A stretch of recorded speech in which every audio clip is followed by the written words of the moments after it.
Hartlik goeiemôre geliefdes, ek is Dominee Adrian Bester van die Afrikaanse Protestantse Kerk Baaklie Oos hier in die Oos-Kaap en dis vir my 'n voorreg om vanoggend weer so bietjie saam met u te delf in Paulus se brief aan die Filippense. Vanoggend dan gaan ek aan waar ek gister opgehou het met die tema van eensgesindheid en dan sien ons dat Paulus vir ons die oorsake noem van onenigheid in 'n gemeente of in die spesifieke geval die gemeente in Filippi.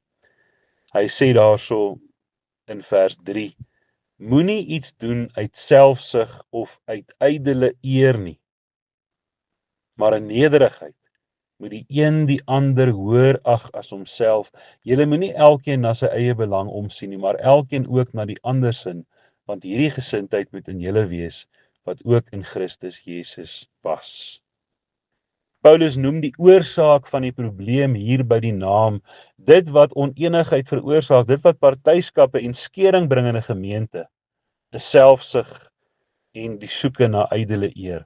Wanneer een persoon homself belangriker ag as 'n ander of sy opinie of sy mening belangriker ag as 'n ander sin, wanneer een persoon sy eie belange hoër ag as die eenheid en die welstand van die gemeente, dan sluip tweedrag 'n gemeente binne.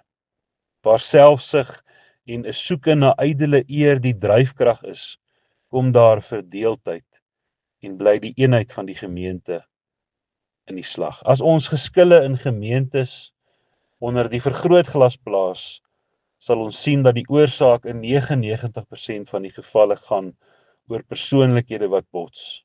Dat dit gaan oor trots en hoogmoed en selfsug en ydelle eer.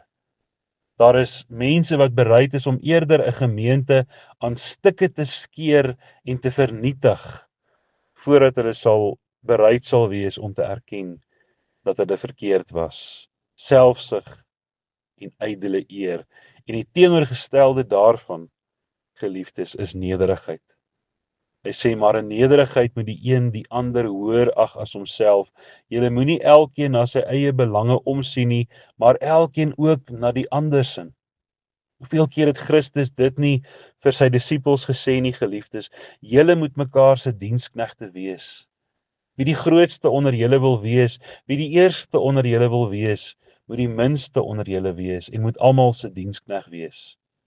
In die Christelike lewe, in die lewe van 'n disipel, gaan dit nie oor eie belang nie.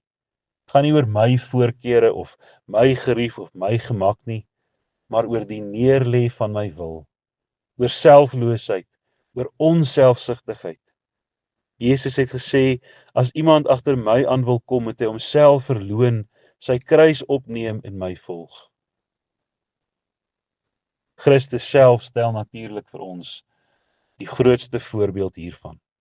Paulus sê, want hierdie gesindheid moet in julle wees, wat ook in Christus was. In hierdie verse kom Paulus dan by die hart van die saak uit, wanneer hy die gemeente wys op die voorbeeld van Christus. Christus is by uitnemendheid die voorbeeld van nederigheid, van selfopoffering en van diensbaarheid. Christus word vir die gemeente voor oë gestel as die hoogste en as die mees volmaakte voorbeeld van nederigheid en selfverloning, en dan rig hy die oproep tot hulle, dat dieselfde gesindheid ook by sy volgelinge gevind moet word, wat in hom was. In vers 1 tot 5 vermaan Paulus, maar in die volgende verse illustreer Paulus wat hy bedoel met selfverloning deur op Christus as voorbeeld van selfverloning en vernedering te wys. Hy sê in verse 6 tot 8, hy wat in die gestalte van God was, het dit geen roof geag om aan God gelyk te wees nie, maar het homself ontledig deur die gestalte van 'n dienskneg aan te neem en aan die mense gelyk geword. En in gedaante gevind as 'n mens, het hy homself verneder deur gehoorsaam te word tot die dood toe, ja, die dood van die kruis. Paulus verwys hier na Christus se godheid as tweede persoon van die heilige drie-eenheid en na die feit dat Christus as God van ewigheid af bestaan.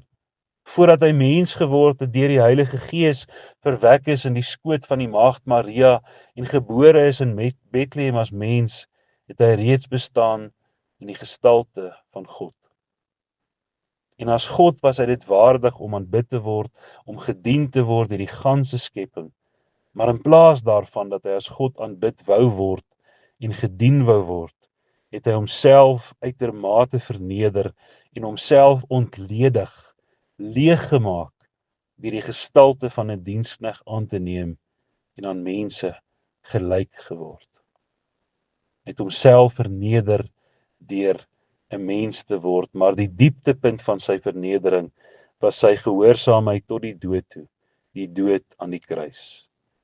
Broers en susters, as Jesus bereid was om die gestalte van 'n diensknegt aan te neem, as hy bereid was om homself te verneder, om ander te dien, behoort ek en u nie ook dieselfde te doen nie. Uit dankbaarheid vir sy vernedering, uit dankbaarheid vir sy diensbaarheid, uit dankbaarheid vir so 'n geweldige verlossing. Kom ons bid saam.